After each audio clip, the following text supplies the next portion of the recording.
Hello aspirants. So how are you. हम लोग एक वीक के बाद फिर मिल रहे हैं in the platform of the learning and अभी तो नीट बहुत ही नज़दीक आ गया है और लगभग 2 मंथ ही बाकी है। तो सब लोग बहुत टेंशन में ही होंगे, लेकिन अभी अगर तुम लोग ये वीडियो देख रहे हो तो एकदम टेंशन फ्री होके देखना, क्योंकि हम तो पढ़ाई नहीं करते हैं। हम लोग पढ़ाई के साथ साथ क्या करते हैं, बहुत बहुत बहुत एंजॉय करते हैं उस टॉपिक को। Okay, so today we are going to discuss about the mechanism of muscle contraction and relaxation. It is another most important topic in the human physiology. आजकल तो एक लगभग ट्रेंड ही हो गए हैं, सब लोग जिम में जाते हैं, थोड़ा बॉडी फॉडी बनाते हैं, एकदम six packs, abs, biceps, triceps. लेकिन ये सब का पीछे तो एक मिस्ट्री है ना, क्योंकि कैसे ये सिक्स पैक एब्स काम करता है, कैसे ये बाइसेप्स काम करता है, कैसे ये ट्राइसेप्स काम करता है, ये सब देखने के लिए you can follow today's topic, that is the mechanism of muscle contraction and the relaxation. तो देखो, अगर हम लोग बाइसेप्स ऐसे मसल बनाएंगे, ऐसे दिखाएंगे, तुम लोग तो famous body builder Arnold Schwarzenegger का नाम सुना ही होगा, राइट। तो उसका ऐसे पोस्ट था। जो बॉडी बिल्डर लोग होते हैं उसका क्या होता है, उन लोग क्या करते हैं, उन लोग मसल को कंट्रैक्ट करते हैं, रिलैक्स करते हैं, राइट। तो हम लोग भी देखेंगे कि कैसे how the particular muscle contraction and relaxation takes place in our body. So in this topic we will discuss about the structure of the contractile protein, structure of the thin myofilament and the thick myofilament, the cross bridge formation, that is the most vital part, and the theory itself, it's called the sliding filament theory, and the last but not the least, that is the mechanism of relaxation. ठीक है, okay. तो चलिए start करते हैं today's topic.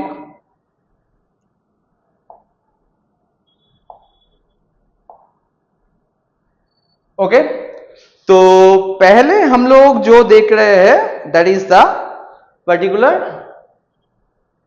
Structure of the thin myofilament, right. Okay, तो structure of the thin myofilament, इसके पहले हम लोग थोड़ा देख लेते हैं कि structure of the contractile protein. Okay guys, so let's see the contractile protein. So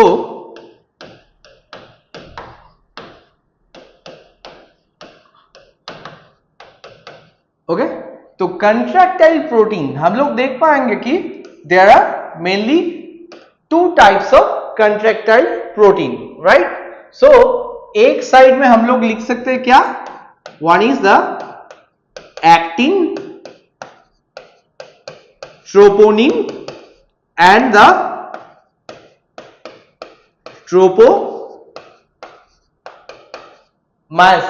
right. And another side में हम लोग क्या लिखेंगे, that is the myosin, right. हम लोग जानते हैं there are mainly 2 types of contractile protein. One is the another types, एक टाइप्स में क्या क्या है, that is actin, troponin and tropomyosin, and another type में that is the myosin. तो हम लोग पहले देखेंगे कि एक्टिन और स्पेसिफिक एक्टिन फिलामेंट कैसे दिखते हैं, कैसा स्ट्रक्चर होता है, कैसे बनता है। तो देखो पहले देखेंगे एक्टिन। ओके, तो एक्टिन कैसा होता है,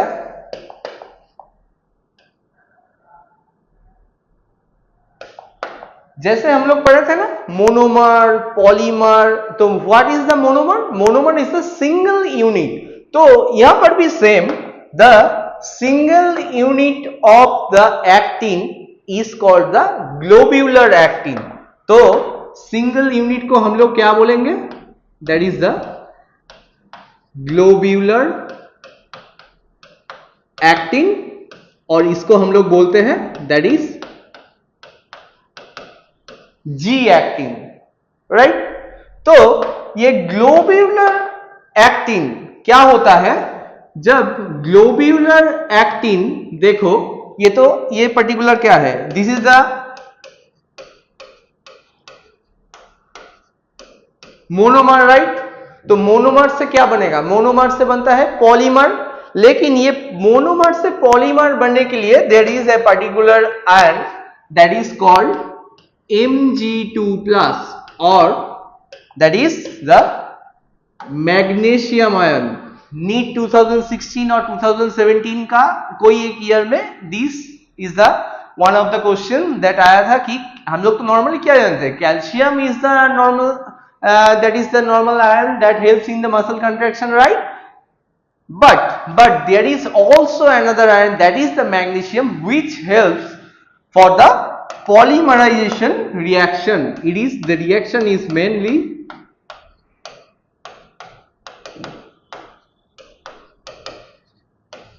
right.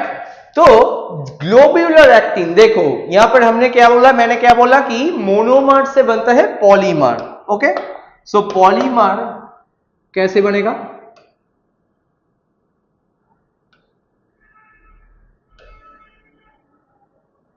ओके, सो इधर हम लोग क्या देख रहे हैं कि जी एक्टिन का एक पर्टिकुलर चेन बन रहा है और that is one kind of filamentous structure. So we can say it the F actin. Okay, F actin मतलब that is filamentous. F actin is the filamentous actin. Okay, so F actin, हम लोग actin किसके साथ bind करते हैं? जब muscle contraction देखेंगे तो actin always binds with the myosin filament. Okay, so यहां से एक प्रीवियस ईयर के क्वेश्चन आया था, that is the what is the function of the Mg2+। तो Mg2+ is the function. Mg2+ क्या करता है? G actin that is the globular actin से फिलामेंटस एक्टिन और दैट इज एफ एक्टिन, ये this reaction is a polymerization reaction. तो polymerization reaction में help करते हैं ये एक्टिन। ओके ओके, तो अगर हम लोग एक नेक्स्ट स्लाइड ले लेते हैं, ठीक है, तो यहां पे देखते हैं ये एक्टिन जो चेन है, ठीक है, ये जो फिलामेंटस एक्टिन का जो चेन है वो कैसे रहते हैं। देखो बायोलॉजी पढ़ रहे हो तो ड्राइंग इज अ आर्ट, ठीक है, डायग्राम कैसे बनाओगे वो थोड़ा सा सीख लो क्योंकि बाद में भी जरूरत होगा जब एमबीबीएस में भी जाओगे तो तब देखो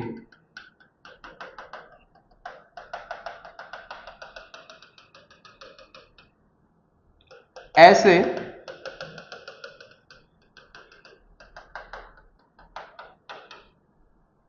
दो स्पाइरल डॉटेड लाइन कर लेना। उसके बाद क्या करोगे?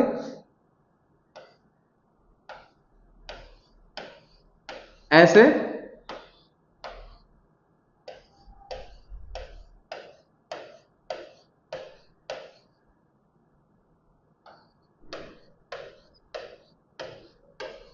एफ एक्टिन का दो चेन कर लोगे, राइट। हम लोग एक बार बना लेते हैं पूरा।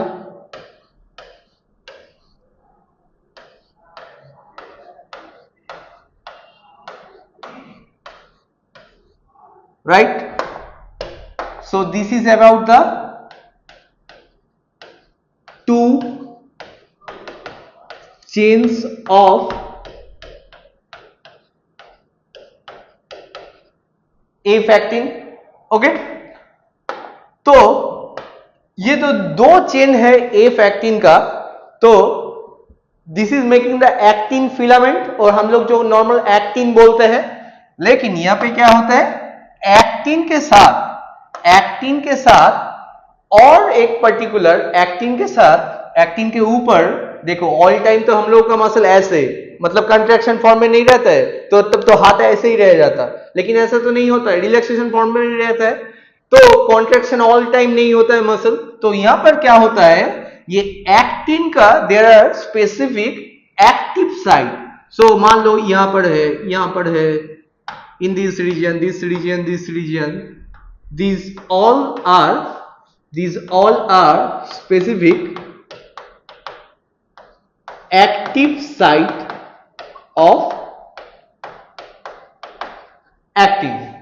ओके, तो यहां पे क्या होता है, there is a specific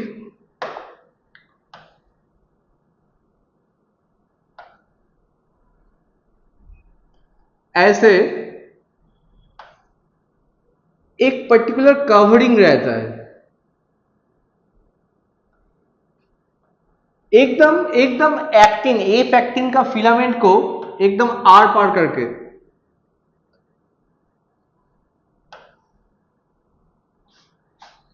What is the name? Can you guess it? What is the name of this particular protein? This is called the tropomyosin.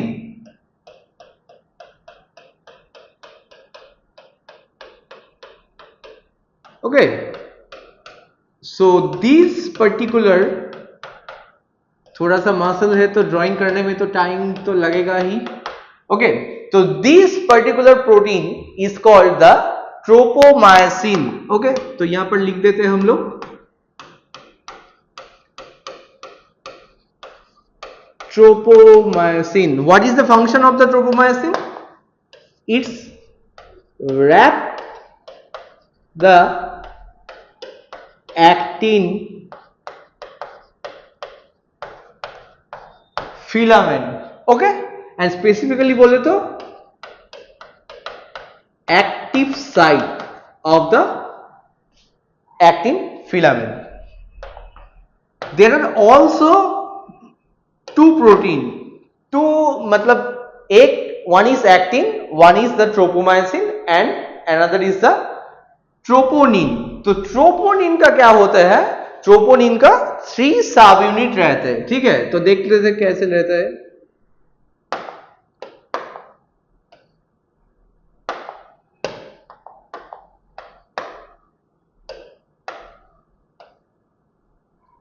Okay,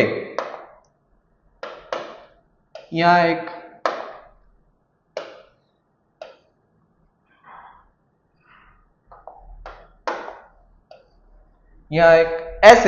ऐसे एक पर्टिकुलर स्पेसेस, एक पर्टिकुलर इंटरवल में रहते हैं 3 सब यूनिट। ओके, तो देख लेते हैं कौन सा सब यूनिट है। दिस इज द ट्रोपोनिन, इसको बोलते हैं क्या? Troponin T. What is the function of troponin T? Troponin T binds to the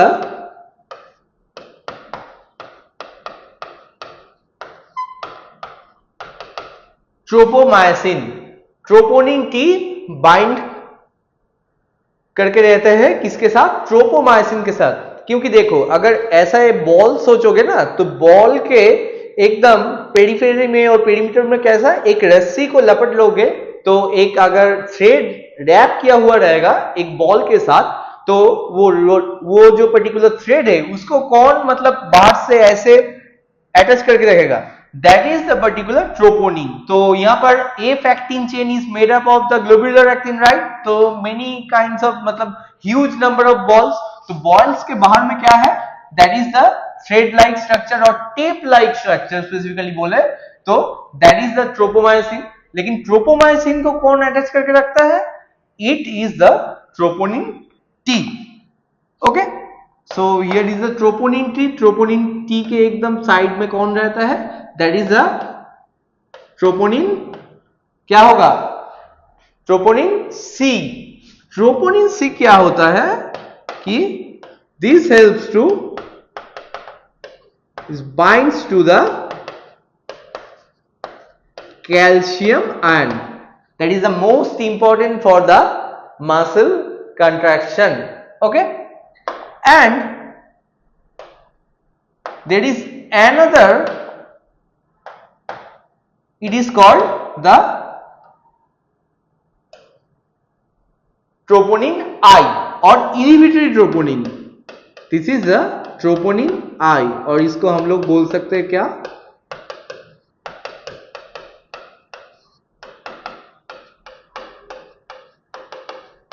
inhibitory troponin, right? तो इनहिबिटरी ट्रोपोनिन क्या करता है? इनहिबिटरी ट्रोपोनिन क्या? This helps to inhibit, this helps to particular inhibit the binding of actin and myosin.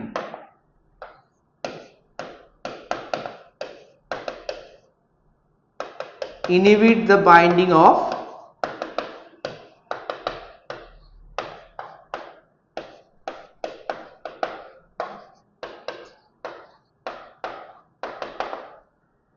Actin and myosin.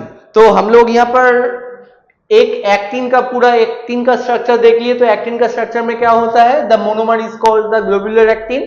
बहुत सारे monomer with the help of calcium ion क्या काम करता है, फॉर्मेशन करता है, क्या, पॉलीमर, राइट। तो पॉलीमराइजेशन करके क्या, what is formed by the polymerization reaction, the filamentous actin, and there are two chains of the filamentous actin, right। तो filamentous actin के ऊपर रैप करके, by wrapping क्या रहता है, कौन सा protein, that is the tropomyosin, and tropomyosin के ऊपर there is troponin, right। troponin का 3 sub unit, one is called troponin T that binds to the tropomyosin, another is troponin C that binds to the calcium ion, and another is troponin I or trop I जिसको बोलते हैं, that is the inhibitory troponin that inhibits the binding of the actin and the myosin। and troponin I रहता है, troponin I एकदम मतलब strong affinity होता है, किसके साथ, strong affinity with the actin. क्योंकि देखो ऑल टाइम तो मसल कंट्रैक्शन नहीं करेगा, तो जब मसल कंट्रैक्शन नहीं करेगा तब ये फॉर्म में रहता है, राइट। ओके, सो यहां पर कैल्शियम आयन, तो ये भी एक क्वेश्चन था कि how many numbers of calcium ion, how many numbers of calcium ion can bind with one molecule of troponin C। तो the answer will be 4 calcium ion, 4 Ca plus Ca2 plus binds। Okay, तो actin का जो specific structure है वो लगभग hope ये समझ में आ ही गया होगा। ओके, तो this is the structure of the thin myofilament, this is the structure of thin myofilament. Okay, तो नेक्स्ट हम लोग देख लेते हैं क्या, structure of the thick myofilament. तो थिक मायोफिलामेंट स्ट्रक्चर कैसे बनते हैं, बाय द मायोसिन प्रोटीन। सो देखो मायोसिन ड्राइंग करने का तरीका बहुत मतलब सुंदर है। कैसे, एक स्नेक ड्रॉ करना पड़ेगा। कैसे स्नेक ड्रॉ करेंगे,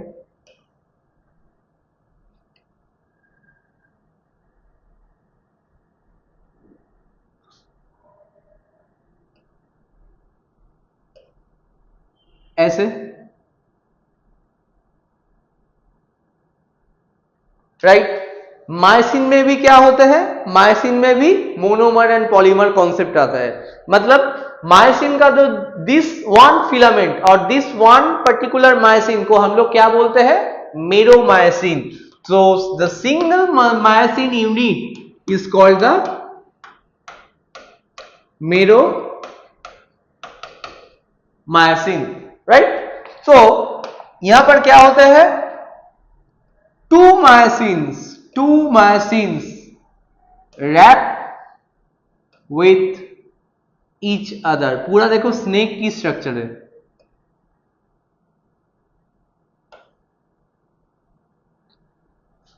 ओके, तो एक बार देख लेते हैं कि मायोसिन का क्या क्या स्ट्रक्चर होता है। तो दिस पार्ट मायोसिन में और स्पेसिफिकली मेरोमायोसिन में देयर आर टू पार्ट्स, एक को बोलते हैं हेवी मेरोमायोसिन, एक को बोलता है लाइट मेरोमायोसिन। तो heavy meromyosin portion, this is the, ये रीजन को बोलते हैं कौन सा, this is the head region. Okay, and this is the arm region, right, and this total region is the tail region। clear। तो heavy meromycin and light meromycin, तो 300 and 400 units of ऐसे meromycin structure रहते हैं, right. एक myosin fibre बनने के लिए, एक myosin fibre myosin protein formation करने के लिए। तो यहां पर मेनली क्या होता है, एक होता है head and arm. So head and arm, these constitute the HMM, और इसको बोलते हैं क्या, heavy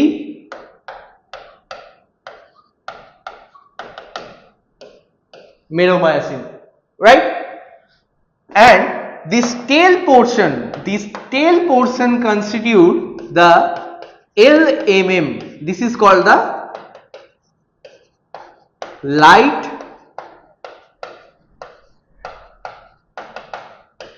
meromycin. Clear? The mystery present in this particular head portion. So head portion मतलब एक्टिन के साथ बाइंड करेगा कौन सा portion? This is the myosin head region, right? तो मायोसिन हेड में there are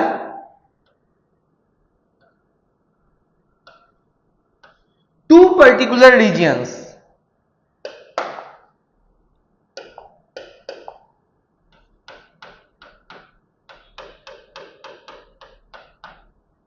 Right? One portion is called the actin binding site. Clear? And the another region is called the ATP binding site.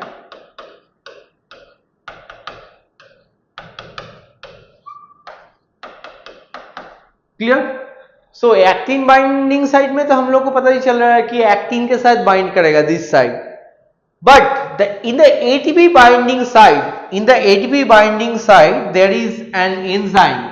ये ATP binding side में एक enzyme रहता है, that is the ATPase. So what is the function of the ATPase? ATP hydrolysis. So hydrolysis of the ATP मतलब ATP breakdown होके क्या हो जाएगा? ADP and the inorganic phosphate और पीआई, राइट? सो ये भी एक 1 ईयर का नीट का क्वेश्चन था कि ATPase is present in the head of the meromyosin. अगर ऑप्शन में मेरोमायसिन नहीं रहता है कि मायसिन हेड, तब भी ये answer will be correct, that ATPase activity remains in the myosin head region. Clear? Okay. So हम लोग देखें कि मेरोमायसिन, देयर आर टू मेरोमायसिन मिलकर क्या बनाता है? ऐसे एक मायसिन फिलामेंट, राइट? तो मेरोमायसिन का कौन सा रीजन होता है? हेड और आर्म मिलके होता है क्या? Heavy मेरोमायसिन. And the tail region consists the light meromycin, and in the myosin head there is two sites. One is called the actin binding site जो actin के साथ bind करेगा, and another is the ATP binding site. And ATP binding site में obviously ATP तो आके bind करता ही है, लेकिन there is an enzyme that is called the ATPase. Okay, so ATPase function क्या होता है? ATPase का function होता है ATP को ब्रेक डाउन करके एडीपी एंड इनऑर्गेनिक फॉस्फेट में ब्रेक डाउन कर, राइट? सो हम लोग दो पर्टिकुलर एक पढ़ा क्या? That is the structure of the thin myofilament. Thin myofilament में जो पर्टिकुलर प्रोटीन होता है that is the actin, and the next one is the structure of the thick myofilament. Clear? That is the myosin structure. Okay, so next हम लोग देखेंगे कि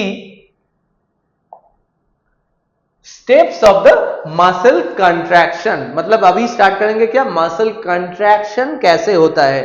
okay, सो देखो, अगर मान लो कि मेरे को दिस हैंड, राइट हैंड को ऐसे ये करना है, मतलब ये हाथ को ऐसे आगे लेके जाना है, तो मतलब क्या? मसल तो one type of muscle contraction तो वही होगा, राइट? तो मसल कंट्रैक्शन करना है, तो मसल कंट्रैक्शन का जो स्टिमुलस वो कहां से आया? मतलब this is all about the nerve impulse. तो नर्व इंपल्स ही तो आएगा ना मसल पे. So there is the junction which connect the synapse of a particular neuron with the muscle. हम लोग उसको क्या बोलते हैं? Neuromuscular junction. ओके, सो हम लोग अभी क्या देखेंगे कि एक न्यूरोमस्कुलर जो जंक्शन होते हैं, सो इंपल्स पहले कहां पे आया? if this is the terminal end, this is the particular terminal end of a synapse. Okay, सब लोग तो पढ़ा ही होगा कि टी ट्यूब्यूल का स्ट्रक्चर कैसा होता है एक पर्टिकुलर मायोफाइब्रिल में. सो मानो कि यहां पे हम लोग ड्राइंग करते हैं कि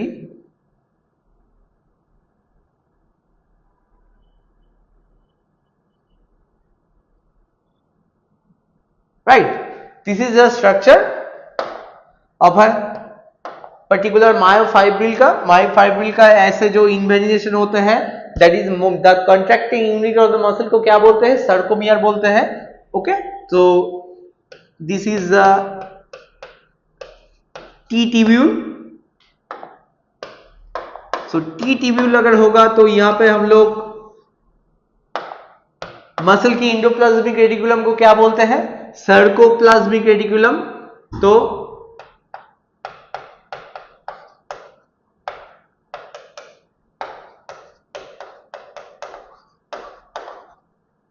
clear?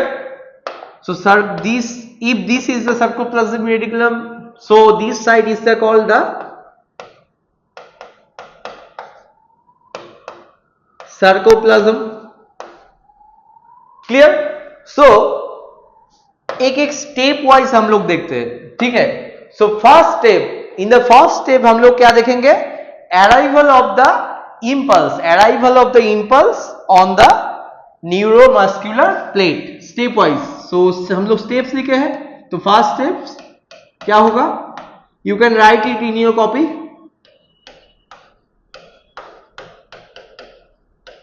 Arrival of impulse in the neuromuscular plate. Clear? तो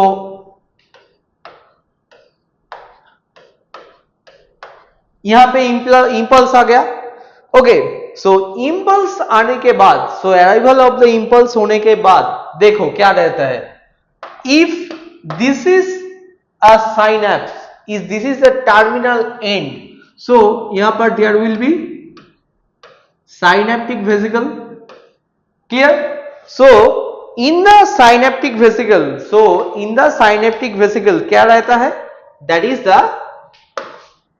one kind of neurotransmitter, that is acetylcholine. Okay, so impulse यहां पर आने के बाद, arrival of the impulse के बाद क्या होगा? This synaptic vesicle will got the exocytosis, तो बास्ट हो जाएगा. तो बास्ट होने के बाद क्या होगा?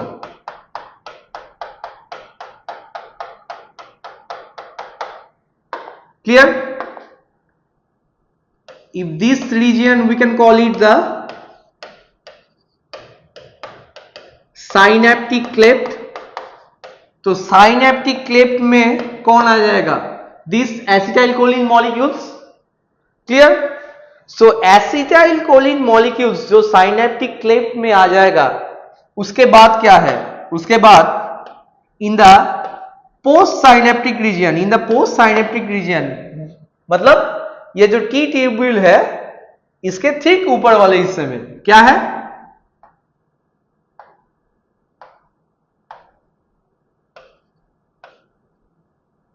These are the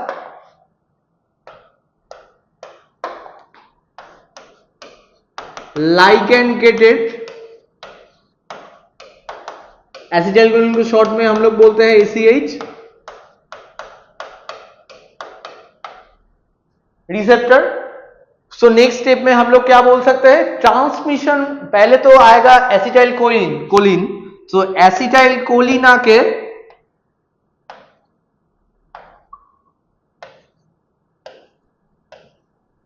बाइंड कर जाएगा.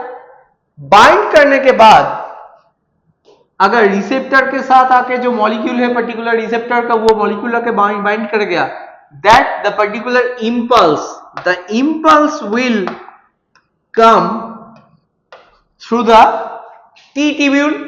सो नेक्स्ट स्टेप में हम लोग नेक्स्ट स्टेप में हम लोग क्या लिख सकते हैं? In the second step we can write the transmission of the impulse bye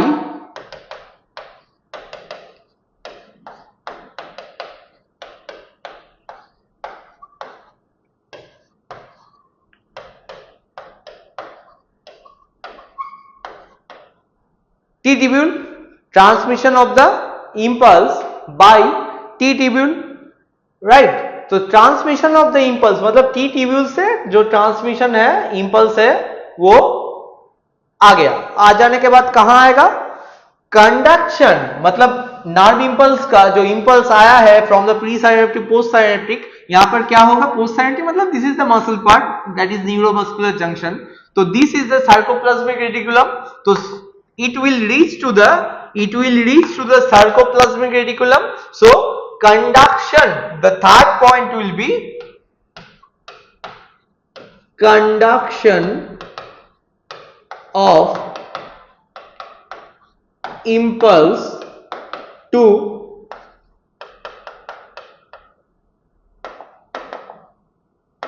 short में लिखते हैं sarcoplasmic reticulum और SR, and in the sarcoplasmic reticulum there is calcium,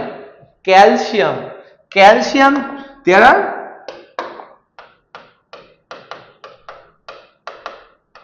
lots of calcium ions in the sarcoplasmic reticulum. So here the calcium of the sarcoplasmic reticulum will efflux, मतलब जो cell के inside जाता है उसको क्या बोलते हैं? इनफ्लक्स, एंड जो सेल के बाहर आता है उसको इफ्लक्स. सो सार्कोप्लाज्मिक रेटिकुलम एक ऑर्गेनेल से the calcium ion will efflux into the sarcoplasm. So number 4 point पे हम लोग यहां लिख देते हैं. नंबर 4 पॉइंट में क्या लिखेंगे? Efflux of calcium ion into the sarcoplasm.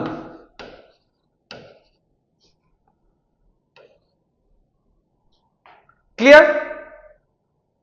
Muscle contraction का जो प्रीमिटिव एकदम स्टेप है वो क्लियर हो गया. मतलब कैल्शियम आयन कहां से आया? हम लोग क्या पढ़े थे? ट्रोपोनिन सी.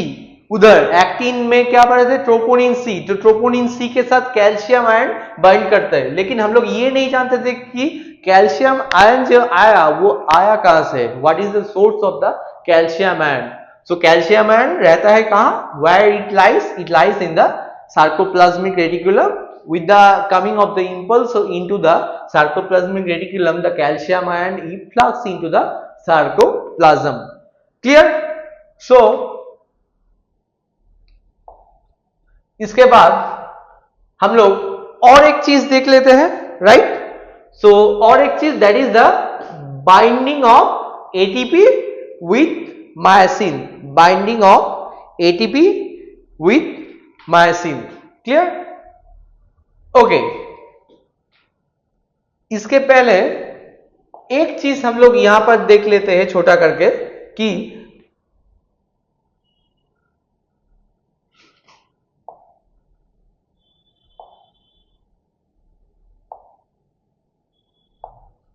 ओके. सो यहां पर हम लोग देख लेते हैं कि एक बार पूरा वो स्ट्रक्चर जो था कहां था? This is the structure. So इस स्ट्रक्चर को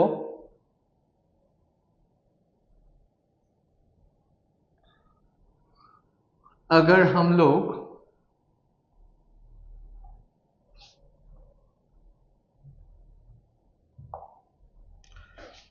कॉपी कर लेंगे तो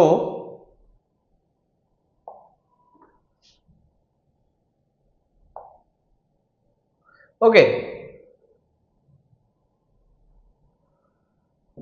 सो here is the structure, right?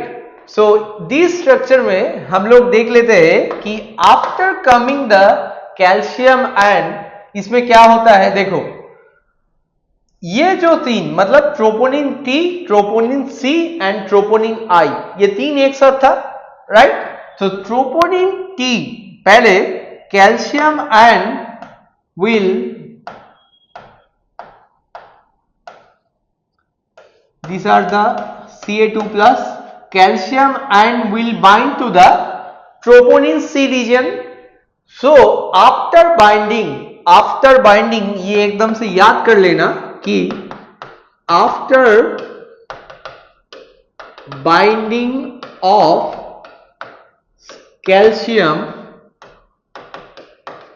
with किसके साथ बाइंड करेगा, ट्रोपोनिन सी के साथ, there is a conformational changes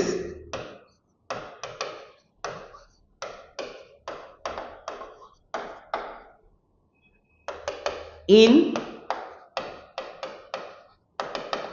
troponin structure. What will happen? देखो, this is the troponin T, this is the troponin C, the troponin I, that is the inhibitory troponin, it will come from this region to this region, so the structure will be like this. So there was the particular inactivation of binding actin with the myosin. So वो कौन काम करता, that is the troponin I. troponin I का function ही थे कि inactivate करके रखना, inactivation. But after binding with the calcium with troponin C, the conformational changes की वजह से क्या होता है, troponin I is coming into below the troponin C region and there is no inactivity. So the tropomyosin, that is the tape like structure will also remove from the particular active site of the actin, and then the active site of the actin will got exposed to binding with the myosin. Clear? So next, binding of the ATP with myosin. So ATP के साथ कैसे binding होता है देखो, और एक बार हम लोगों को उस स्ट्रक्चर में जाना चाहिए.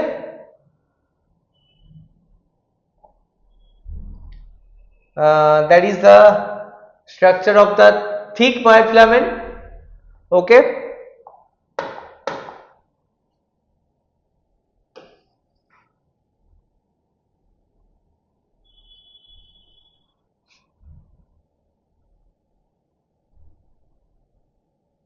इसको हम लोग कॉपी कर लेते हैं.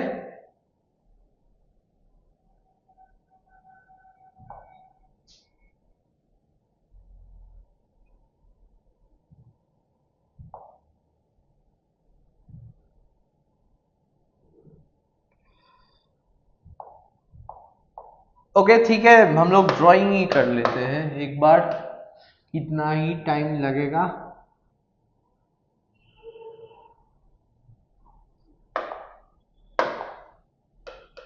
This is all about the snake like structure. ये ड्राइंग करने में बहुत मजा आता है, right. So in the myosin head हम लोग ने क्या पढ़ा, इन the myosin head there is two region. Here it is the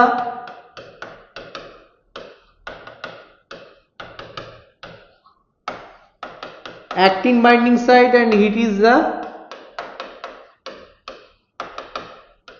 ATP binding site.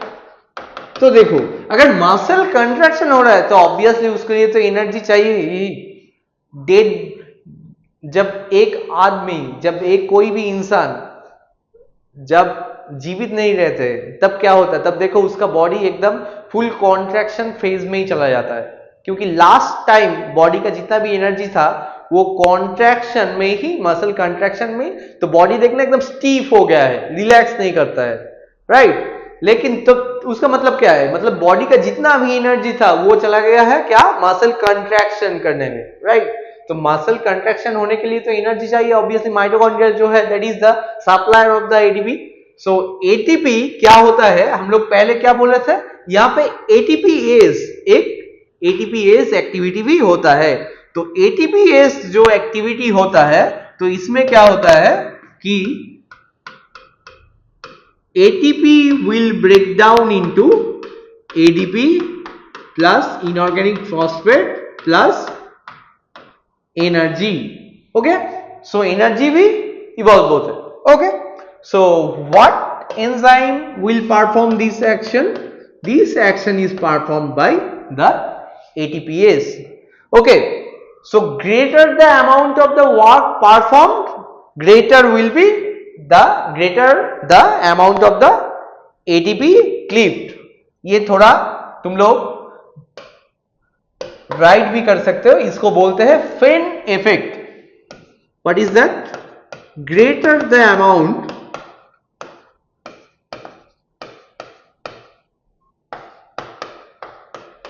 of work performed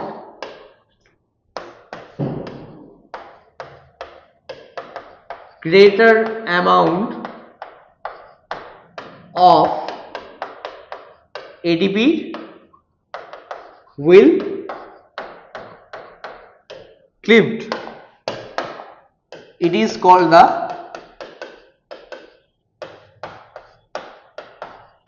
fan effect, right. So इसको हम लोग क्या बोलते हैं, इसको हम लोग बोलते हैं this is the hydrolysis. Why?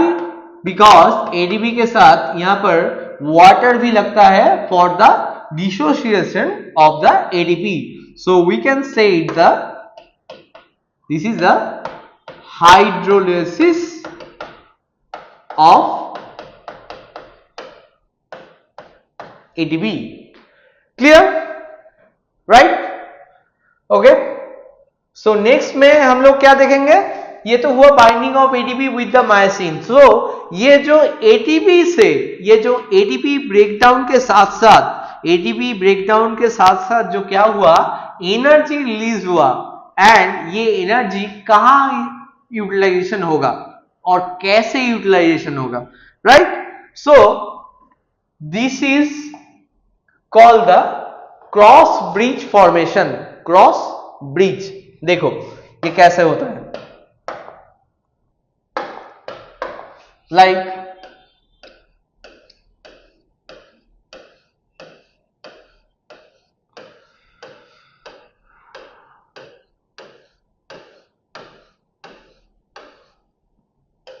if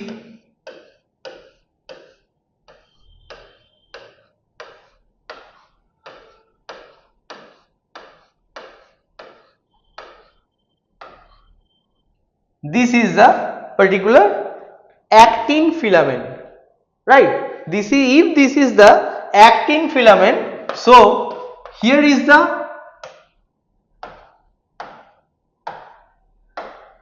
active site,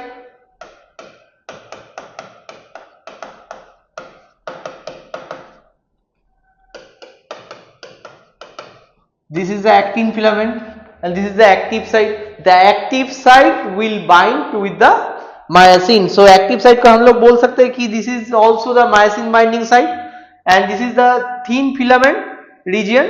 Clear? So in the thin filament region देखो, thin filament region का कभी contraction नहीं होता है, right? Thin filament जो है, मगर that is the actin, actin सिर्फ sliding करता है, ऐसे जाता है, मतलब if this is the myosin head, ऐसे जाता है। तो यहां पर क्या होता है, ड्यू टू, पहले देखते हैं कि actin myosin, actin myosin, so myosin, if this is a structure, so myosin head, right, ऐसे रहते हैं, ये एक्टिन बाइंडिंग साइट है, तो मायोसिन हेड रहता है ऐसे। So there is the connection between the actin and the myosin, that is called the actomyosin. This happened due to the breakdown of ATP. This is called the actomyosin complex.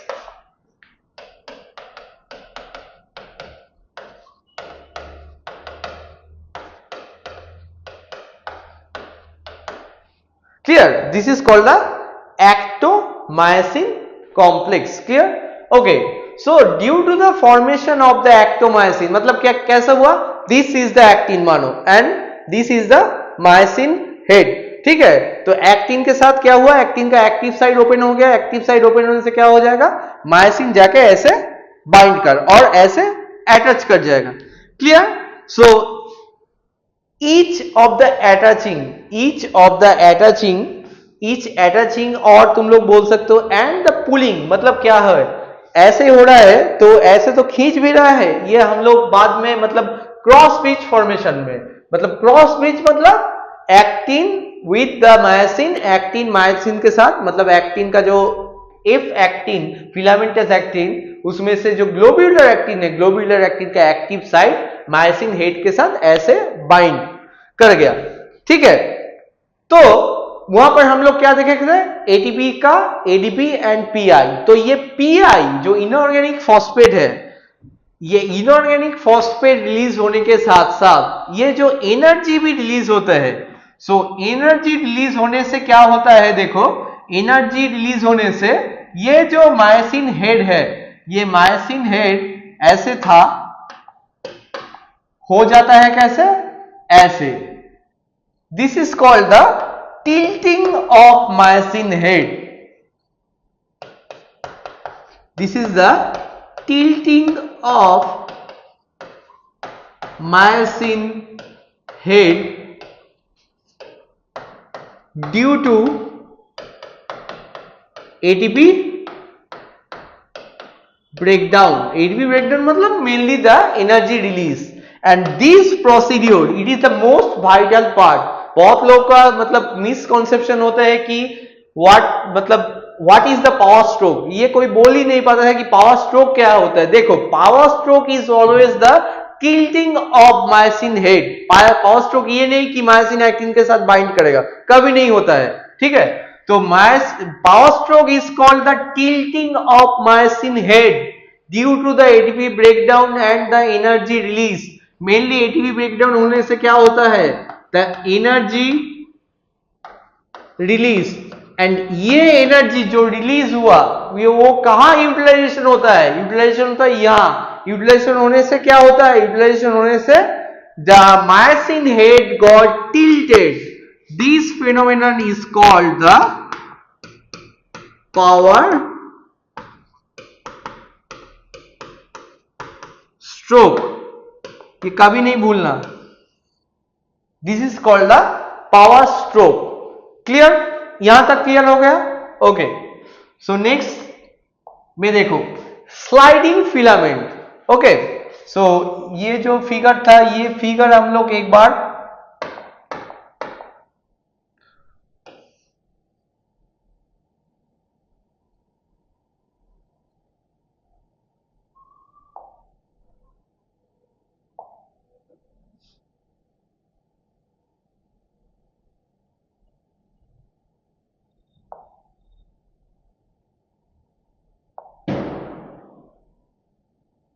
Drawing कर लेते. Copy होने में शायद कोई दिक्कत हो रहा है.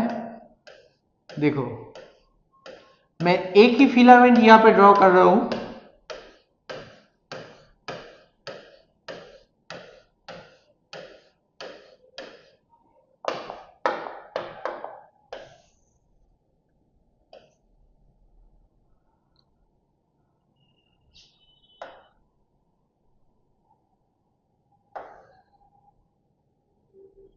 क्लियर? तो देखो क्या हो रहा है, मतलब एकदम मैकेनिज्म देखो. ये this is the actin filament, right? तो एक्टिन फिलामेंट सिर्फ स्लाइड करते हैं, मगर क्यों स्लाइड करेगा? If this is the myosin head, देखो मायोसिन हेड एक एक करके मतलब ऐसा था टिल्ट करता है. तो देखो, ये अगर हम लोग ऐसे टिल्ट करेंगे ऐसे देखो, ये था मायोसिन, मायोसिन का base, and this is the head reason. तो मायोसिन हेड अगर ऐसे टिल्ट करेगा तो देखो ऊपर वाला मेरा हाथ देखो कैसे हो रहा है, ये ऐसे था, ऐसे टिल्ट कर रहा है, तो क्या हो रहा है, this the actin filament is sliding. So क्या होगा देखो, ये एक्टिन फिलामेंट स्लाइड करके इधर जाएगा, but there is no changes in the myosin base. Myosin base में कुछ चेंजेस नहीं होगा, सिर्फ मायोसिन हेड। हम लोग क्या देखा, हम लोग यहां पर देखा कि एक एटीपी आ रहा है, लेकिन एक तो एटीपी नहीं आता। This is the cyclical procedure, this attaching and pulling, ये बात एकदम याद रखना। This attaching and pulling, this attaching and pulling, बार बार ये होते जाते हैं, ऐसे ऐसे ऐसे ऐसे ऐसे ऐसे था, ऐसे हो गया, फिर ऐसे आया, ऐसे हो गया। तो ये जो एक्टिन, ये तो बार बार ऐसे स्लाइड करके जाता है, तो स्लाइड करने जाते में क्या होता है, ऐसे हो रहा है, हाँ ऐसे आ रहा है। देखेंगे कि मसल जो मायोफाइब्रिल का स्ट्रक्चर है वो पे कैसे स्ट्रक्चरल चेंजेस हो रहा है। सो यहाँ पर दिस अटैचिंग एंड पुलिंग, बार बार अटैच करना, पुल करना, अटैच करना, पुल करना। So attaching and pulling is a cyclical procedure, right? It is a cyclical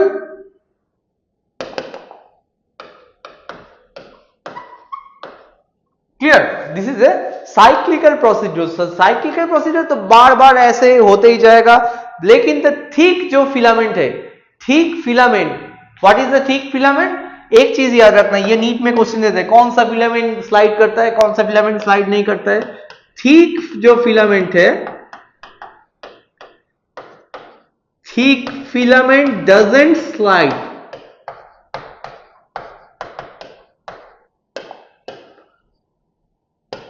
only the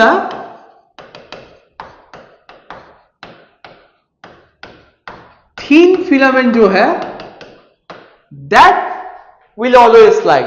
actin ऐसे जाएगा, नॉट मायोसिन, मायोसिन हेड से टिल्ट होते जाएगा। क्लियर?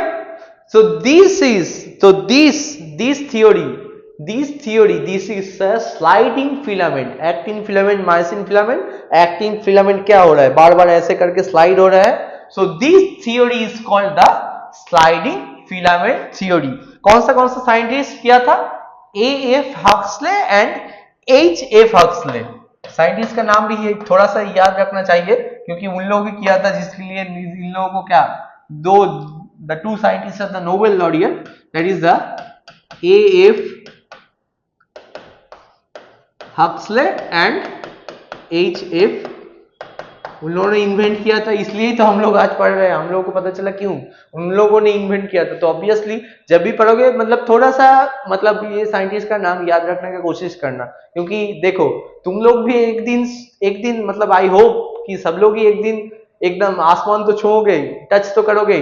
तो इन लोगों के टाइम में तो किया था, इन लोगों के टाइम में साइंस उतना इजी नहीं था कि सब लोग पढ़ पाएगा। उन लोगों के टाइम में साइंस पढ़ना बहुत मतलब मुश्किल था, उसी टाइम में भी तो ये काम किया था। तो ऑब्वियसली इसलिए साइंटिस्ट का नाम थोड़ा बहुत तो याद रखना ही चाहिए, मेरे को तो यही लगता है एज ए टीचर। तो A.F. Huxley and H.F. Huxley, ये स्लाइडिंग फिलामेंट थ्योरी जो है उन लोग ने प्रपोज किया था। ओके, सो ये स्लाइडिंग फिलामेंट थ्योरी तो समझ में आई क्या होगा। तो फॉर दिस हम लोग देख रहे हैं that is the myofibril structure.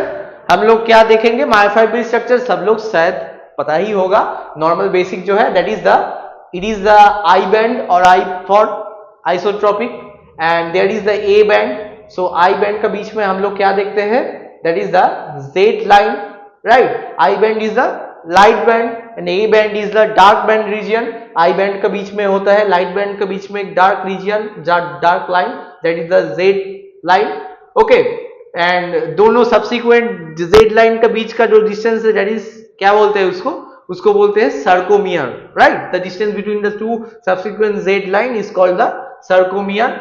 सो यहां पर है I band, right, that is the Z disc, and the dark region के अंदर जो पर्टिकुलर एक लाइट बैंड है, that is the H band, ये तो हम लोग जानते ही है। यहाँ पे देखो, यहाँ पे this is the particular actin filament, ये जो फिगर है this is the actin filament. Actin filament के नीचे क्या कौन सा है, this is the myosin filament, right. Okay, तो यहां पर क्या होता है देखो, ये तो नॉर्मल रिलैक्स कंडीशन में है, लेकिन जब कंट्रैक्शन हम लोग तो ये मेनली जब मैकेनिज्म ऑफ मसल कंट्रैक्शन, तो due to the sliding filament ये बार बार होते जाता है, तो इसलिए क्या होता है, कंट्रैक्टेड। कौन सा चेंजेस होता है, देखो एज जोन अगर पिक्चर नोटिस करोगे, देखो एज जोन यहां से यहां था, यहां पे देख पा रहे हो एज जोन क्या हो रहा है, दैट इज, हम लोग एक एक करके लिखते हैं कौन सा चेंजेस होता है, that is the shortening of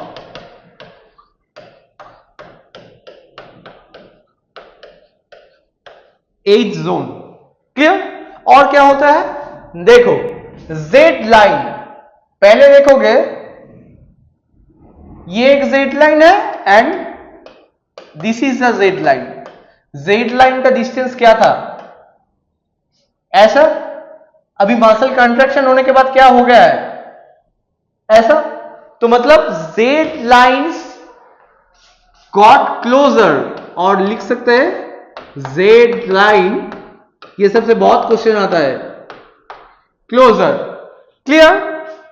I band की बात करोगे तो आई बैंड देखो, आई बैंड इतना था ऐसा, तो आई बैंड क्या हो गया है, आई बैंड ऑल्सो शॉर्टनिंग, तो यहां पर लिखेंगे क्या, shortening of I band. But there is an exception, एक चीज देखोगे, एक चीज क्या देखोगे, there is no changes in the A band, so A band जो है remains same. Obviously Z line अगर क्लोजर हो जाएगा तो सर्कोमियर का डिस्टेंस क्या होगा, sarcomere will also got closer, तो सर्कोमियर क्लोज हो जाता है तो क्या होता है, मसल ऐसे कंट्रैक्ट किया। होप सब लोगों को, मतलब जो लोग ये वीडियो देख रहे हो सब लोगों को समझ में आ ही गया होगा कि मसल कैसे कंट्रैक्शन होता है, राइट। और एक चीज बोल देते, जो मतलब एक इंसान मर जाने के बाद क्या हो जाता है, देखो मसल कंट्रैक्शन मतलब ऐसे फॉर्म में ही रह जाता है, राइट। सो उसको बोलते हैं क्या, एकदम, that is called the vigorous contraction, ठीक है, एकदम परमानेंट मसल कंट्रैक्शन, उसको क्या बोलते हैं, एकदम permanent muscle contraction, that is the term is called the rigor mortis. ये जान के रखो, एनसीईआरटी में वैसे नहीं है, लेकिन थोड़ा बहुत तो इधर उधर की चीज भी जानना चाहिए, क्योंकि हम लोग सिर्फ तो एनसीईआरटी रटने के लिए नहीं पढ़ रहे, हम लोग एडुकेट होने के लिए पढ़ रहे हैं, राइट। तो rigor mortis, so what is rigor mortis, it is the permanent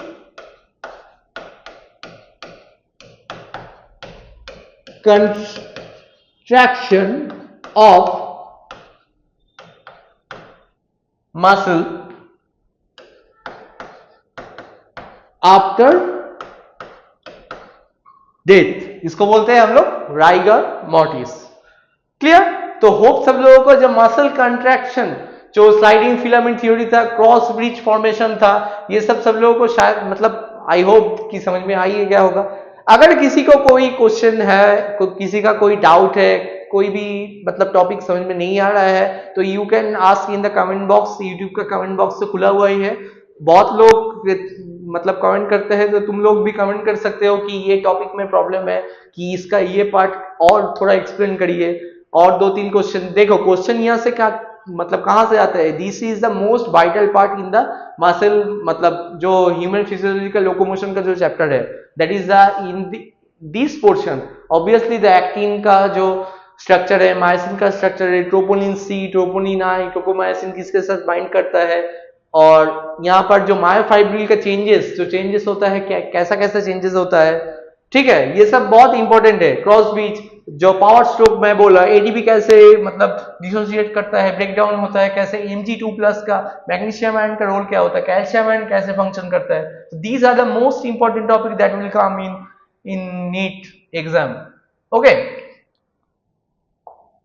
the last but not the least that is the muscle relaxation mechanism. देखो, अगर मसल कंट्रैक्शन होता है तो ऑब्वियसली मसल तो रिलैक्सेशन होगा ही, क्योंकि हमेशा तो तुम जिम में गए हो, मतलब ऐसे किए, पुशअप कर रहे हो या कोई डंबल उठा रहे हो, ठीक है, ऐसे किया और मतलब ऐसे ही रह गया, ऐसा तो नहीं होता है। मतलब हम लोग हार्ट मतलब वॉकिंग कर रहे हो, वॉकिंग करने से हाथ भी चलता है, पैर भी चलता है, तो वॉकिंग करने से क्या, एक बार कंट्रैक्शन होता है, एक बार रिलैक्सेशन। मतलब ऑल टाइम तो कंट्रैक्शन स्टेट में नहीं रहेंगे, तो एकदम परमानेंट कंट्रैक्शन, मतलब एकदम आखिरी सांसें जी रहे हो गए आदमी, तब मतलब मर जाने के बाद तब परमानेंट कंट्रैक्शन जो मैं बोला राइगर मार्टिस, वो तो कंडीशन में नहीं होता है। Always muscle contraction followed by relaxation होता है।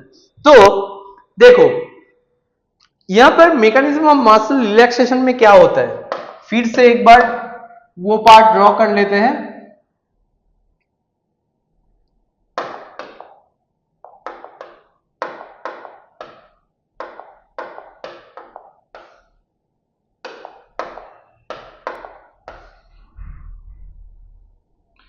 If this is the T-tubule,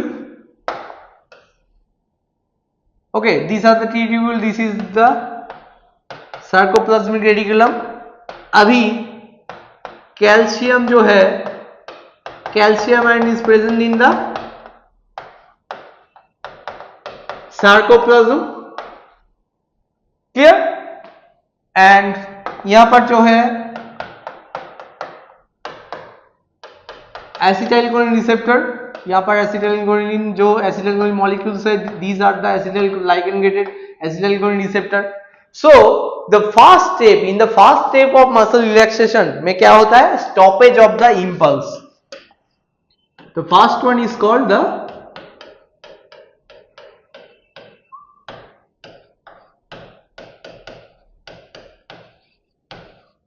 stoppage of impulse. तो स्टॉपेज ऑफ इंपल्स में क्या होता है, देखो, पहले जो इंपल्स आ रहा था in the neuromuscular junction NMJ, this will stop,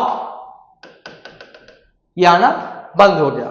तो अगर इंपल्स आना बंद हो गया, if the impulse will stop, then what will happen, here is introduction of a particular enzyme जिसका नाम है क्या, एसिटाइलकोलिन एस्टरेज। ओके, तो नेक्स्ट पॉइंट में हम लोग क्या लिख सकते हैं कि अराइवल ऑफ द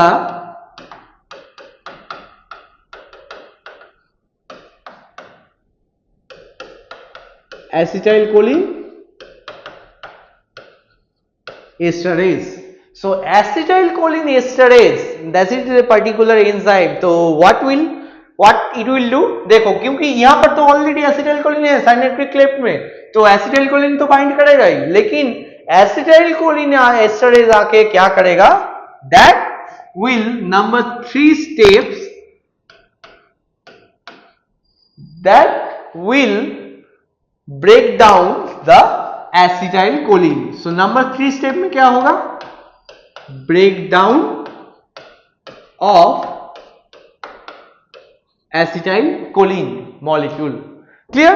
तो acetylcholine molecule breakdown हो गया, तो अगर acetylcholine molecule breakdown हो गया तो obviously acetylcholine molecule ये जो रिसेप्टर है इसके रिसेप्टर के साथ बाइंड नहीं करेगा।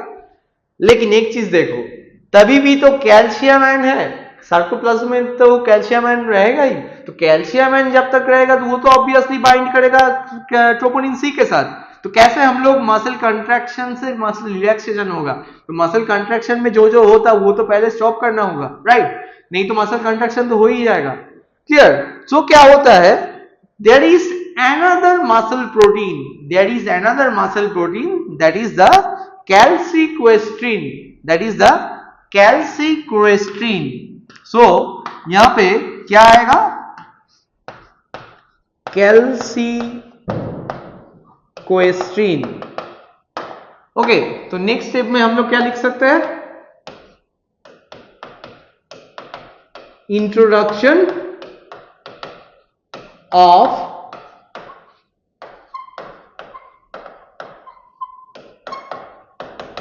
calcicoasterine. So what is the function of the calcicoasterine? The calcicoasterine molecule will do the influx. It will do the influx of Ca2 plus, right? जो Ca2 plus molecule बाहर में था, influx हुआ था, वो will got back to the sarcoplasmic, will got back to the sarcoplasmic reticulum. Clear? तो sarcoplasmic reticulum में वापस चला जाएगा. Clear? तो वापस जाने के बाद तो अगर Ca2 plus will remove from the Ca2 plus, if the Ca2 plus will remove from the troponin C, देखो तब क्या होता है, तब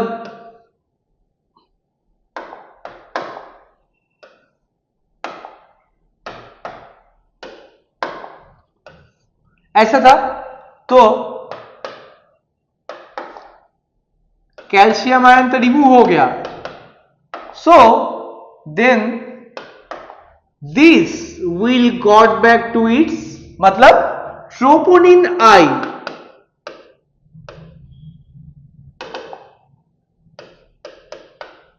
will got back to its initial position.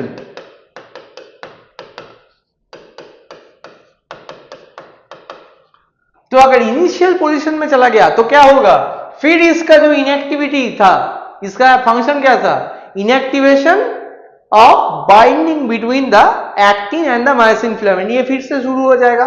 तो फिर से शुरू हो जाएगा तो क्या होगा, फिर इधर आके जो ट्रोपोमायोसिन था, टेप लाइक स्ट्रक्चर, वो फिर आके जुड़ जाएगा. तो ट्रोपोमायोसिन आ जाएगा तो क्या होगा, एक्टिन का जो एक्टिव साइट जो एक्सपोज थे टुवर्ड्स द मायोसिन हेड, वो फिर क्या हो जाएगा, वो फिर अनएक्सपोज हो जाएगा. That will initiate the muscle relaxation. Clear? Okay. तो एक क्वेश्चन, मतलब देखो, अगर जब कोई भी एक चैप्टर जब पढ़ रहे हो ना, तब क्या क्वेश्चन दिमाग में आना चाहिए कि क्वेश्चन करो ऑल टाइम, क्यों ये हो रहा है, क्यों वो नहीं हो रहा है. हर चीज के पीछे एक ना कोई लॉजिक होगा ही, कि खुद को क्वेश्चन करो. जितना भी क्वेश्चन करोगे ना, तुम सीख पाओगे, बहुत ज्यादा सीखोगे. तब तुम्हारा मतलब एक क्या बोलेगे, एक डिजायर होगा कि हाँ इसको लेकर सर्च करके देखते हैं कि क्या होता है. जो जैसे यहाँ पर एक शायद तुम लोगों के मन में ये क्वेश्चन चल ही रहा होगा कि जो एटीपी ब्रेकडाउन हुआ, वो ADP pi, ADP and pi inorganic phosphate group गए कहाँ? ऐसे तो खो नहीं जाएगा, मतलब पूरा बॉडी है, एडीपी जाके खो गया कभी, ऐसा नहीं होता है. नेचर ने जो बनाया कुछ मतलब सोच के ही बनाया, ऐसा तो कुछ बना दिया ऐसे ही चलो एडीपी आ जाएगा और टूट जाएगा, किधर भी गुम हो जाएगा, ऐसे तो नहीं होगा बिल्कुल. तो यहाँ पर regeneration, that vital stage that is called the regeneration. NCERT में ये सब लिखा हुआ नहीं है रीजेनरेशन, लेकिन ये स्टूडेंट लोगों का डाउट होता है कि मैं जब स्टूडेंट था तब तो मेरा तो डाउट था कि कब कैसे ये एटीपी जो था, ये एटीपी कहाँ गया, फिर एटीपी कैसे रीजेनरेट होता है. मतलब ऑल टाइम एनर्जी ऐसे तो नहीं होता है, कुछ तो एटीपी होगा जो रीजेनरेट करेगा. तो ये एटीपी से कैसे रीजेनरेट करता है एटीपी. ओके, सो देख लेते हैं. देखो, मसल में और एक प्रोटीन रहता है, that is called the phosphocreatine. Clear? That is the phosphocreatine.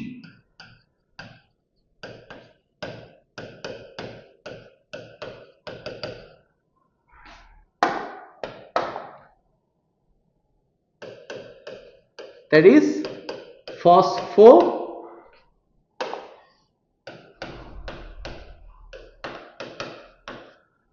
Phosphocreatine के साथ क्या होता है, एडीपी टूट के तो एडीपी एंड इनऑर्गेनिक फॉस्फेट हुआ था.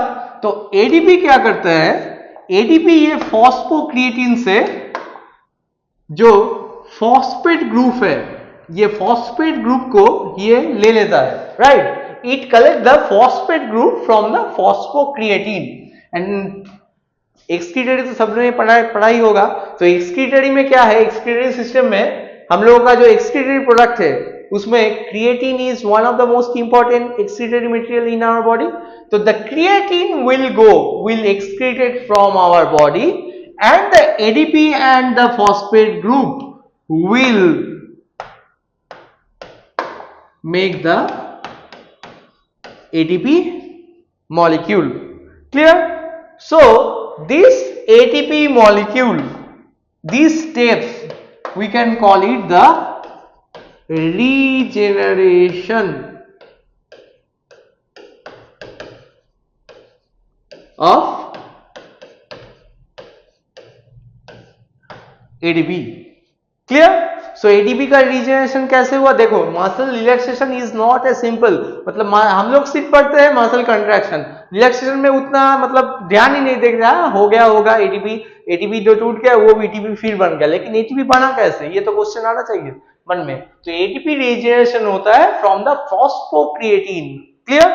So this is the all about the mechanism of muscle relaxation. तो हम लोग आज क्या क्या पढ़े, एक पहले जो टॉपिक था दैट इज द मतलब structure of the thin myofilament, then structure of the thick myofilament, then ADP, then actin myosin का जो स्ट्रक्चर था, एक्टिन मायोसिन का स्ट्रक्चर के बाद कैसे मतलब कैल्शियम आयन कहां से आ रहा है, एसिटाइल कोलिन कहां से आया, क्रॉस ब्रिज कैसे फॉर्मेशन हुआ, क्रॉस ब्रिज के बाद क्या हुआ, sliding filament theory, most important theory, उसके बाद मायोफाइब्रिल में क्या क्या स्ट्रक्चरल चेंजेस हुआ, next the last but not the least that is the muscle relaxation.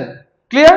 तो हम लोग ट्राई कर रहे हैं कि जो नीट में जो जो इंपॉर्टेंट पार्ट है, मतलब हर चैप्टर से कि जो जो इंपॉर्टेंट पार्ट है जो स्टूडेंट लोगों को और एक बार देख लेते हैं, कोई भी मतलब ऐसे यूट्यूब खोल के तुम लोग देखते रहते हो कोई भी रैंडम वीडियो, तो उससे अच्छा क्या है एक पर्टिकुलर क्रिस्प टॉपिक बना लेते हैं कि जो तुम लोग एक बार देखोगे, अगर एग्जाम के पहले एक बार देखोगे कि अगर एनसीईआरटी पढ़ के हो सकता है कि समझ में नहीं आ रहा है तो ठीक है एक बार चलो वीडियो देखते हैं कि कैसे only the muscle contraction, only the muscle relaxation, तो तुम लोगों को इजीली समझ में आ जाएगा। राइट? सो और क्या कर सकते हो, और तुम लोग का जो जो टॉपिक में डाउट है तुम लोगों को शायद मान लो कि ह्यूमन रिप्रोडक्शन में कोई मेंस्ट्रुअल साइकिल या कोई स्पर्मेटोजेनेसिस, oogenesis, कोई भी पर्टिकुलर टॉपिक मतलब और एक बार रिकैप करने से अच्छा होता, और एक बार टॉपिक में हम लोग वीडियो बना सकते हैं। तो तुम लोग अगर ऐसे कोई टॉपिक है जिसमें तुम लोगों का कुछ डाउट हो रहा है, कुछ प्रॉब्लम है और एक बार बोल दे तो अच्छा होता है, तो please you must comment in the comment box in the YouTube, so we can make another video of the topic। ठीक है? तो और देखो नीट जितना पास आ रहा है उतना क्या हो रहा है, उतना टेंशन बढ़ रहा है, मम्मी पापा लोग घर में टेंशन कर रहे हैं, तुम भी सोच रहे हो कि नीट होगा कि नहीं, कि मतलब बहुत लोग तो ऐसे भी है तुम लोग ड्रॉप ले चुके हो, तो ड्रॉप लेने के बाद भी इस ईयर होगा कि नहीं, देखो एकदम टेंशन फ्री होके पढ़ो। ठीक है? अगर टेंशन दिमाग में है तो कुछ नहीं हो पाएगा, तुम एकदम टेंशन फ्री जस्ट एंजॉय करो। देखो लाइफ इतना छोटा है और तुम लोग उतना छोटा स्टेज में भी एक मतलब 0.1% अभी भी मतलब तुम्हारा एज हुआ है। ठीक है? पूरा लाइफ बाकी है, अभी भी टेंशन करोगे तो लाइफ में क्या करोगे, तो एंजॉय, जस्ट एंजॉय, जो पढ़ रहे हो जस्ट एंजॉय करके पढ़ो, मतलब ऐसा नहीं कि हाँ एंजॉय करने से दिन रात मोबाइल लेके बैठ गया, distraction distraction and distraction, no, एकदम मतलब सुबह उठ के क्या करोगे, सुबह उठ के एकदम टू डू लिस्ट बना लोगे, ये दिस आज करेंगे, मान लो बायो 2 घंटे पढ़ेंगे, फिजिक्स 2 घंटे, केमिस्ट्री 2 घंटे, तो एकदम, और दिन के एकदम मतलब अंत में क्या देखोगे, वो लिस्ट चेक करोगे हुआ कि नहीं।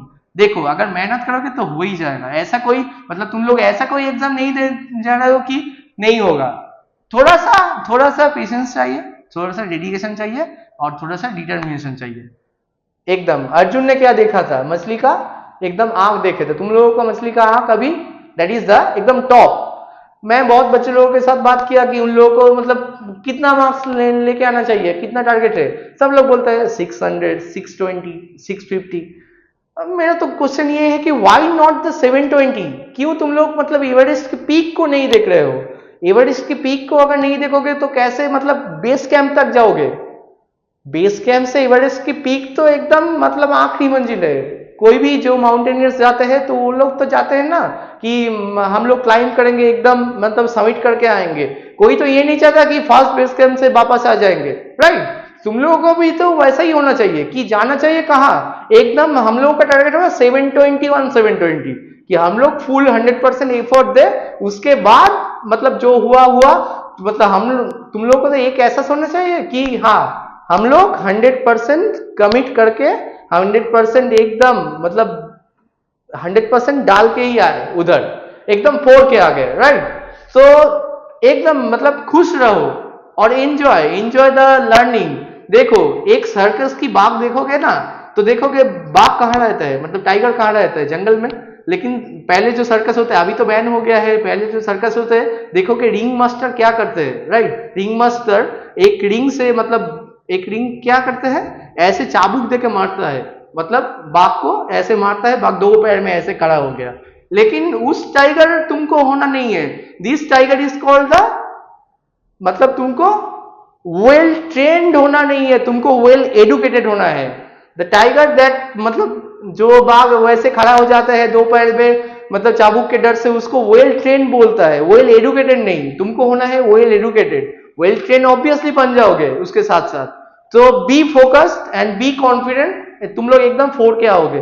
तुम लोग के ऊपर मेरा पूरा भरोसा है। कोई भी हेल्प लगेगा तो always the comment box is always open, तो we can comment in our comment box. And हम लोग का तो कोशिश जारी है तुम लोगों को और भी बेटर पोजीशन में लेके जाने के लिए। So that's all for today, and hope हम लोग नेक्स्ट वीक में फिर मिलेंगे कि कोई एक न्यू टॉपिक लेके। तब तक के लिए टाटा बाय।